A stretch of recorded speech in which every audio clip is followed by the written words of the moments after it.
My friend and I always used to walk through a wonderful, spacious park when we were younger. It was full of tall trees and it was very nicely maintained. In this large park, there was an abandoned mansion. I can't really say how long it had been there, but on that day, the front door of the mansion was wide open. The two of us decided to check out what was inside the place. As we inched through the door, the very first thing we noticed was that the mansion's floor was littered with crumpled pieces of paper. We looked at each other and observed that there was no furniture, nothing except for those wrinkled balls of paper. The mansion had 6 rooms on its main floor, and every room we entered bore more and more scrunched up pieces of paper. We decided to open up one of the paper balls to see what was inside. Our curiosity got the better of us. I picked up a single wrinkled piece, and as my friend picked up another, I unfolded my paper, smoothing out its bends and dents. At that moment, it was almost as if a piece of rainbow emerged before our eyes, and I was suddenly standing next to a large window in one of the upstairs rooms of the house. I was looking outside into the large park. When I looked down at the piece of paper I held, it read, "Look outside the large window that oversees the park in the upstairs parlour." I dropped the piece of paper, and it fluttered gracefully to the ground. Meanwhile, I stared at my open hands in a bout of horror. Dazed and utterly perplexed, I found my way downstairs and met up with my friend. He was in the kitchen, sitting at a round table that hadn't been there before. Where did that come from? I wondered. My friend stared at his open paper and reread the words several times before he looked at me and turned the page my way. It said, "Go to the kitchen and sit at the round table." We stared at each other for a few moments, vaguely afraid, but then we began to chuckle. Within seconds we were laughing our heads off, marvelling at our newfound game. We could hardly believe what had happened, but being young as we were, the mystery was endlessly exciting. We decided again to open another scrunched up piece of paper. As we opened up the crumpled papers on the floor, we experienced the same sudden flash of rainbow colours, but this time I ended up lying down in the field behind the mansion. When I peered onto the paper in my right hand, it read, "Lie down in the field behind the mansion." I giggled uncontrollably.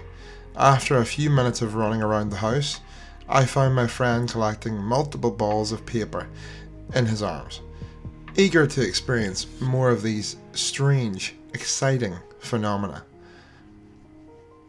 We both got the gist of what was happening at this point. We had no idea as to how it was possible, but we decided to have more fun with it. The supernatural always had a way of captivating our hearts.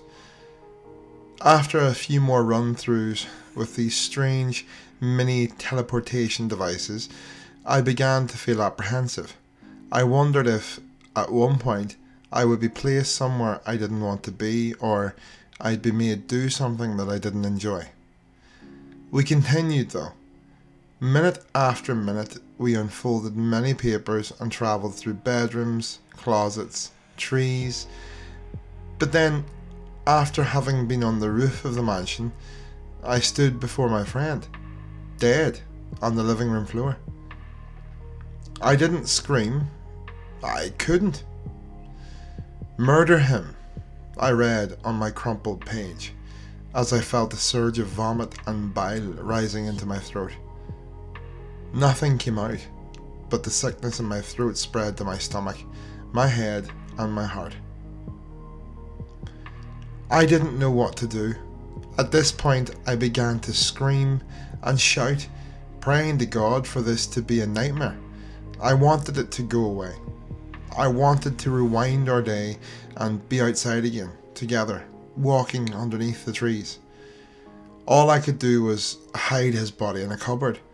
I willed myself to be calm, and I hesitantly unfolded another paper in the hopes that the problem would correct itself. Once again, I saw the colours of the rainbow, and I found myself standing behind a tree several metres away from the house. I could clearly see the front door. Within a few instants, I saw both myself and my friend walk through that door. I began to wonder if I had died, or if I was having an out-of-body experience. I looked at the sheet in my hand, and the only words scrawled upon it were, "Time will repeat itself, and a paradox will take place, and it will be allowed." That gave me an idea. In my pocket remained the paper that made me kill my friend. Without looking at it, I crumpled it back up. Quietly, I followed my other self, who had separated from my friend as he explored the rooms of the house. As I crept behind him, he turned around very suddenly. Before he could utter a syllable, I forced the paper in front of my eyes, and in a flash of rainbow colours, I was able to kill my other self. The laws of time allowed me to take over my dead self's place in this world, and also because of the fact that it was allowed to happen, as it was written on the second piece of paper that I had on me, which reversed time. It must have control over time and paradoxes, which made me now the new, alive and present of my other dead self. I hid my limp, bleeding, other dead self in a cupboard in the upstairs bathroom to rot. To my great relief, I heard my friend call my name from downstairs.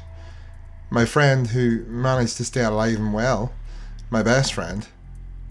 When I went downstairs, he greeted me excitedly, smiling childishly and being blissfully unaware of the situation. I pretended that nothing had happened. In a heartbeat, I told him that the house creeped me out and that it would be much better if we left. After that day, we never went near the mansion again.